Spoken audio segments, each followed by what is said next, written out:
நேரத்தை நாம் ஒதுக்கி கொடுப்போம். ஐயா அவர்களை மேடைக்கு வரும்படி அன்போடு அழைக்கின்றேன். குழந்தை செல்வங்கள் மாணவர்கள் அனைவரையும் வருக வருக என வரவேற்கிறேன். நன்றி, வணக்கம்.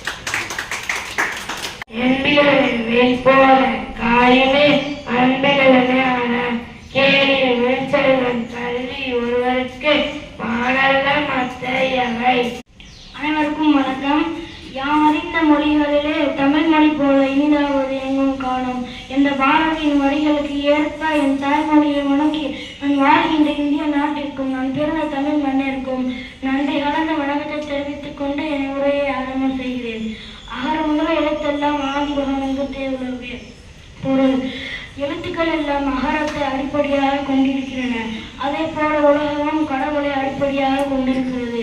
வேண்டுதல் வேண்டாமை இல்லானடி சேர்ந்தார்க்கு யாண்டும் இருமே இல்லை.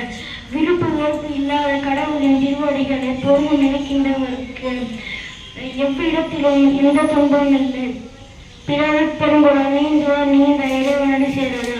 இறைவனின் திருவடிகளை பொருள் நினைக்கின்றவருக்கு பொழுது நினைக்கின்றவர் வியாபாரத்துக்காக தள்ளுவண்டி நிறைய பணத்தை எடுத்து வச்சுக்கிட்டு இருக்காரு.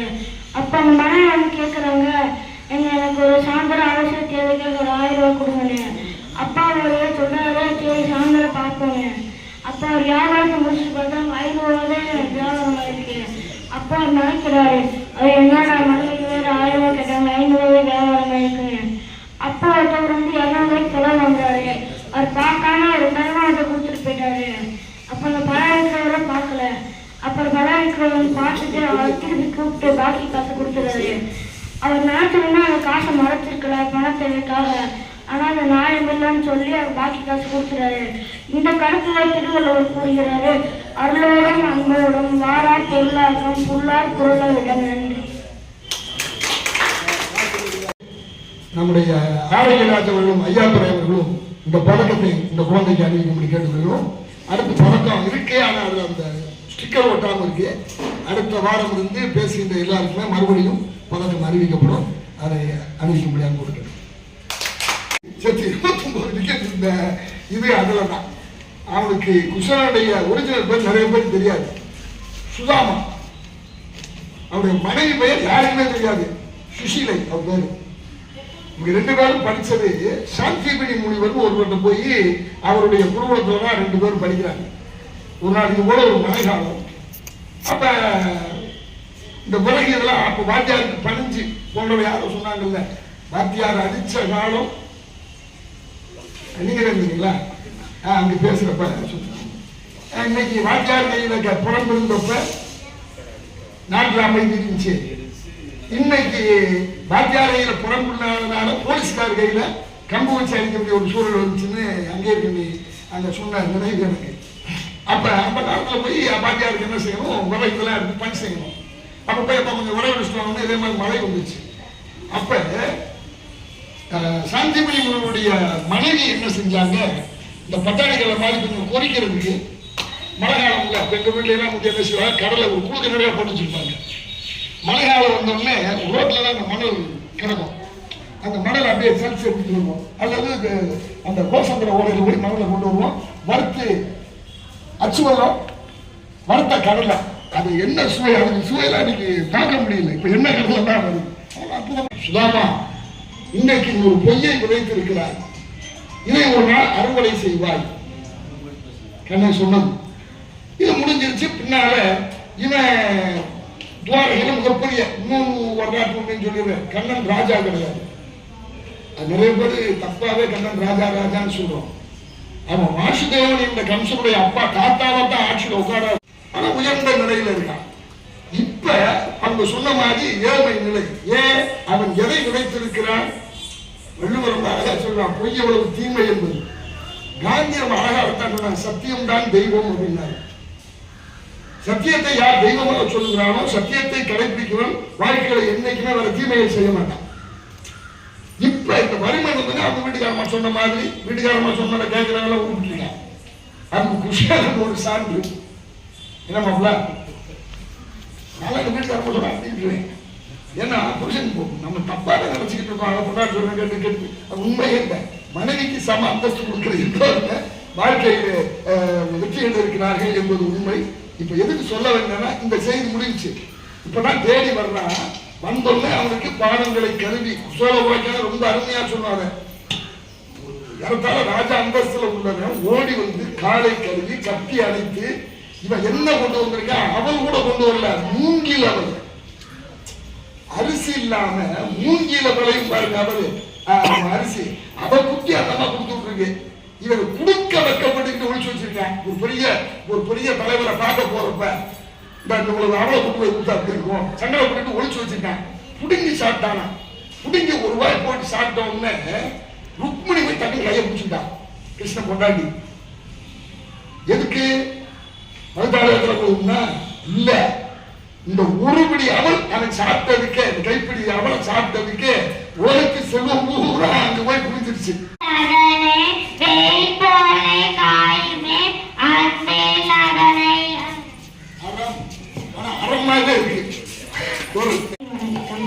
திருக்குறள். வணக்கம். தமிழ்ல மாலை வணக்கம், காலை வணக்கம்.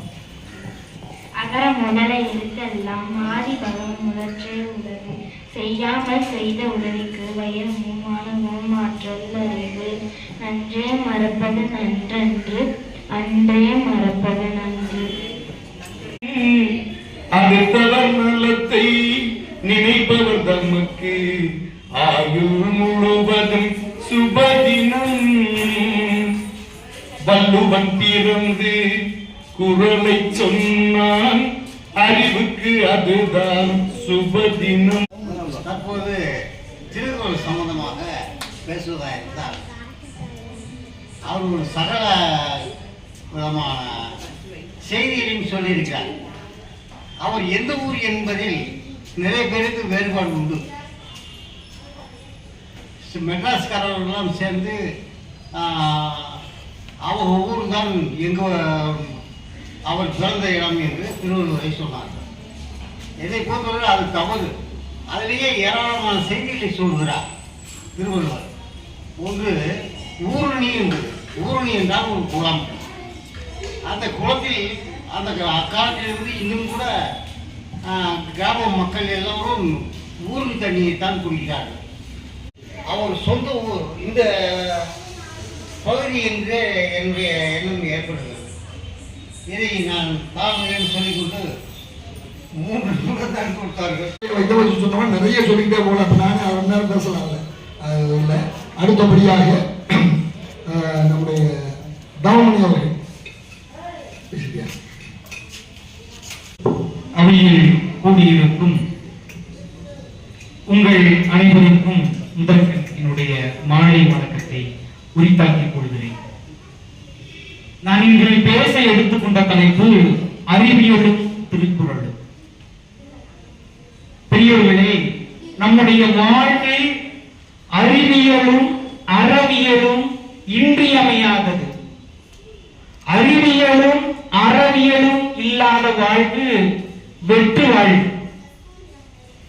வாழ்வின் இலக்கணங்களை அறவியலோடு சொன்ன ஒரு உன்னதமான நூல் தான் திருக்குறள்.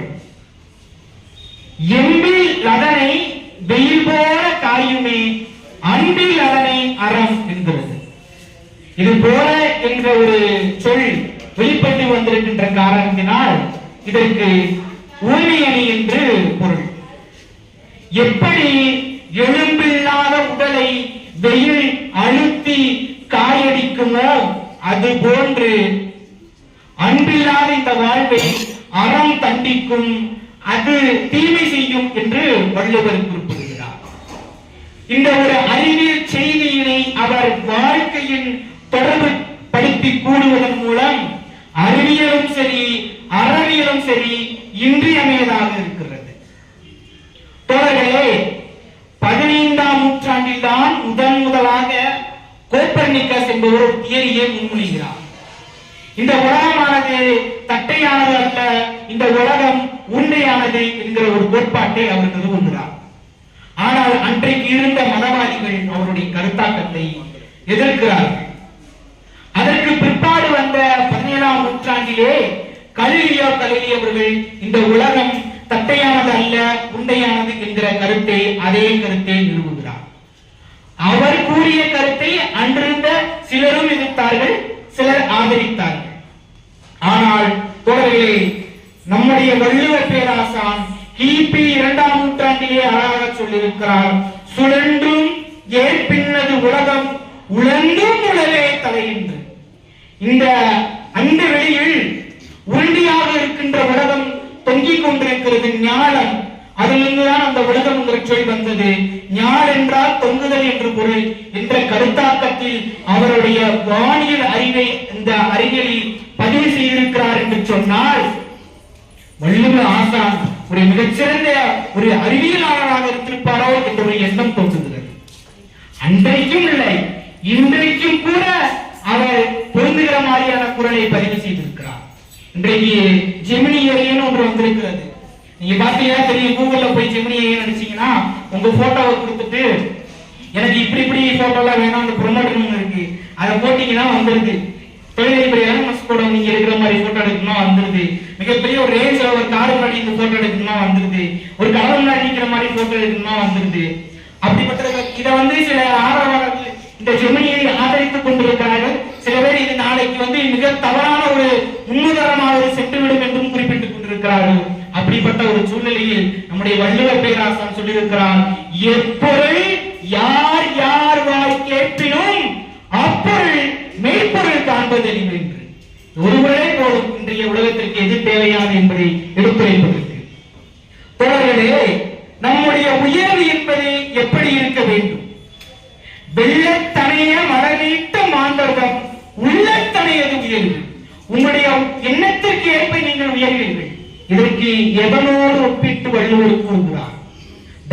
நீரில் இருக்கின்ற ஒரு தாவரத்தினுடைய அந்த வளர்ச்சியினை குறிப்பிட்டு வள்ளுவர் குறிப்பிடுகிறார்.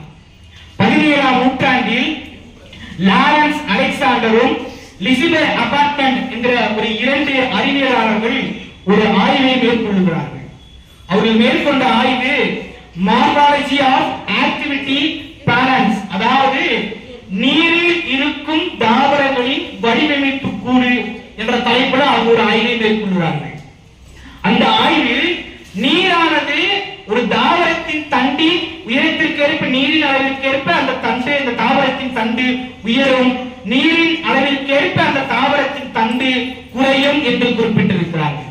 ஆனால் வள்ளுவன் அதற்கு முன்பாகவே வெள்ளத்தனைய மலரீட்டம் என்று குறிப்பிட்டிருக்கிறார் என்று சொன்னால், வள்ளுவன் ஒரு தீர்க்கதரிசி என்பதில் எல்லளவும் மாற்று கருத்திற்கு ஐயம் இல்லை.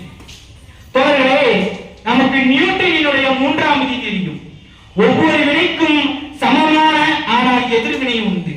எப்படி ஒரு ஏவுகணை ஏவுவதற்கு பின்னாடி அது நெருப்பி உமிழ்ந்து கொண்டு மேலே செல்கிறதோ, அதுபோல திருக்குறளிலே அவர் ஒரு கருத்தை பதிவு செய்திருக்கிறார். பிறர்க்கென்ன முற்பகல் செய்யும் தமக்கென்ன பிற்பகல் தாமே வரும் என்று. ஆக இந்த வாழ்வானது அறவியலோடு தொடர்புபடுத்தப்பட்ட வாழ்வாங்க, அறிவியலோடு தொடர்புபடுத்தப்பட்ட வாழ்வாக அமையப்பட்டும் என்று சொன்னால் அந்த வாழ்வு சிறந்த வாழ்வாக இருக்கும். அதற்கு முதன்மையான காரணமாக இருப்பது திருக்குறள். திருக்குறள் திருக்குறள் என்று சொல்லி வாய்ப்பளித்து வைக்கும் வாய்மொழி கேட்ட வைக்கும் நன்றி பாராட்டி விடைகிறேன். நன்றி, வணக்கம். கைத்துல தொங்குனா நாட்டுக்கு ஞானம் அது தொங்கி கொடு, அனாதையா தொங்கி கொடுக்குது. இப்ப இவன் என்ன செய்யறான்? நாட்டுக்கிட்டு தொங்குறாம அந்த சொற்கள் இன்னைக்கும் புழைக்கி கொண்டு இருக்கிறது என்பதற்கு இதுவெல்லாம் ஒரு சான்று. அன்றைக்கு அந்தரத்துல இந்த உலகம் தொங்கிக் கொண்டு இருக்கிறது என்பதை வள்ளுவப்படுவதை அன்றைக்கு சொல்லியிருக்கிறார் என்பதையெல்லாம் அருமையான செய்தியாக சொன்னார்கள். நம்முடைய அவைக்கு ஒரு இனிமை சேர்க்க கலைச்செல்வி ஒரு நல்ல பாடல். அந்த தமிழ் என்ப தமிழ் எங்கள் தமிழுக்கும் மனதென்ற அந்த தமிழ் என்ப தமிழ் எங்கள் உயிருக்கு தமிழுக்கு ஆழமான தமிழுக்கு அவன் மாதிரி சொன்னது யாருமே இல்லை. அவன் பாரதிக்கு சிந்துக்கு தந்தை பாடின மாதிரி முன்னு எவனுமே பாடல. சரியான அவர் பாட்டு. இப்பொழுது உலக மொழிகளுக்கெல்லாம் தாயாக விளங்கும் எனது தாய்மொழியாம் தமிழுக்கு முதற்கண் வணக்கம். ஒரு ஊர்ல கணவன் மனைவி வந்து வசித்து வராங்க. கணவன் மனைவி வந்து இருக்கிறப்ப அந்த கணவன் வந்து காய்கறி வியாபாரம் பண்றாரு. தினமும் தள்ளு வண்டியில போய் அவருடைய காய்கறி வியாபாரம் பார்த்துட்டு வர்றாரு. அப்ப வீட்டுல அவங்களுடைய மனைவி பக்கத்து வீட்டுக்காரங்கிட்ட யாரையா நம்ம பேசி நட்பா இருப்போம் அப்படின்னு நினைச்சு போய் ஒரு பெண்கிட்ட பேசுறாங்க. ஆனா அவங்கள கோபமா பேசி வெளில அனுப்பிச்சு விட்டுறாங்க. இவங்க என்ன நினைக்கிறாங்க, இவங்க என்னடா அப்படி மூஞ்சியத்துக்கு பேசுறாங்க, நம்மகிட்ட ரொம்ப கோபமா நடந்துக்கிறாங்க, நம்மளும் அவங்ககிட்ட பேச வேணாம்னு விட்டுறாங்க. இப்படியே வாழ்வு ஓடவும் ஒரு நாள் அவங்க வீட்டுல ரொம்ப கஷ்டம் வந்தோடனே அவங்க கணவன் வேலைக்கு கிளம்புறதுக்கு முன்னாடி மனைவி நானும் வரேன் அப்படின்னு 2 பேரும் அந்த தள்ளு வண்டி தள்ளிட்டு காய்கறியை சந்தைக்கு எடுத்துட்டு போறாங்க. போற வழியில இவங்ககிட்ட கோபமா பேசின அந்த பெண் அந்த ரோட்ல நடந்து வந்துட்டு இருக்கப்ப ஒருத்தர் வண்டியில இருசக்கர வாகனத்துல வந்து அவருடைய செயினை வந்து பிடுங்கிட்டு போடுறப்ப அவர் செயின் அதை தடுக்கி விழுகிறப்ப என்ன செய்யுதுன்னா அவங்க காய்கறி கூடைக்குள்ள வந்து விழுந்துடுது. யாரும் பார்க்காம திருடனை துரத்துறதுலயே போயிடுறாங்க. திருடனை துரத்திட்டு போயிட்டு இருக்கப்ப யாருமே கவனிக்கல. அப்ப இந்த காய்கறி விற்பனுடைய மனைவி அதை கவனிச்சுறாங்க. அப்ப கணவர்கிட்ட என்ன சொல்றாங்க, என்கிட்ட வேற அவங்க இப்படி கோபமா பேசுறாங்க, அவங்களும் ரொம்ப கெட்டவங்க தான், நம்மளுக்கு வேற கஷ்டமா இருக்கு, இந்த செயின் எடுத்து வித்துருவோம் அப்படின்னு சொல்லியிருக்காரு.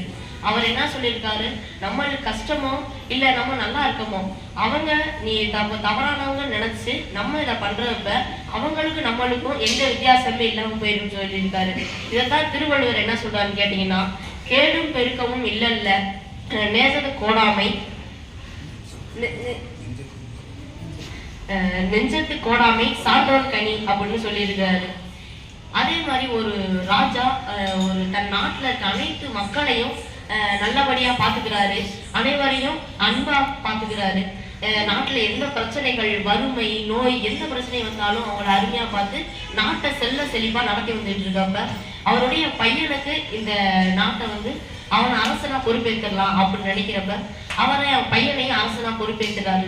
ஆனா அவங்க பையன் வந்து நம்ம அரசன் ஆயிட்டான், எல்லாம் நல்லா தானே இருக்கு, நம்மளுக்கு என்ன கவலைன்னு சும்மா போக வர நாட்டு மக்களையும் கவனிக்கிறது இல்லை, நாட்டு நிலங்களையும் கவனிக்கிறது இல்லை, தோட்ட துறவுகள் எந்த நிலைமையில இருக்குன்னு பாக்குறது இல்லை. இப்படியே போக என்ன ஆகுதுன்னா நிறைய மக்கள் அரசர்கிட்ட வந்து கோரிக்கை வைக்க ஆரம்பிக்கிறாங்க. கோரிக்கை வச்சாலும் அது எந்த பயனும் இல்லை, ஏன்னா அரசன் அதை பார்க்கவும் இல்லை. அதனால என்ன செய்யறாங்கன்னா அங்க இருந்த மக்கள் எல்லாருமே பக்கத்து நாட்களுக்கு தஞ்சம் பூந்துடுறாங்க. அப்ப எல்லாருமே வந்து ஒரு கட்டத்துல தஞ்சம் பூந்தோடனே பக்கத்து நாட்டு ராஜா என்ன செய்யறாருன்னா, நம்ம அந்த இடத்துக்கு இப்ப போனா சரியா இருக்கும், இப்ப போய் அந்த இடத்த நம்ம கைப்பற்றிட்டு வந்துருவோம்னு நினைக்கிறாரு. அப்ப அரசர் ஐயோ போர் புரியணுமே அப்படின்னு அவருடைய நாட்டு சிப்பாய்களை கூட்டுற போதான் தெரியுது, அவங்க நாட்டு சிப்பாய்களுமே வந்து இவர் அரசர் எந்த வித நல்லதுமே பண்ணலன்னு தஞ்சம் பூந்து வேற இடத்துக்கு போயிட்டாங்க. அதனால அவங்க போர் புரிய வந்தவங்ககிட்ட இவங்க ரொம்பவே சுலபமா தோத்து போயிடுறாங்க. இதான் திருவள்ளுவர் என்ன சொல்றாருன்னு கேட்டீங்கன்னா, நாடோறும் நாடி முறையற்ற மன்னன் நாடோறும் நாடு கெடும் அப்படின்னு சொல்லியிருக்காரு.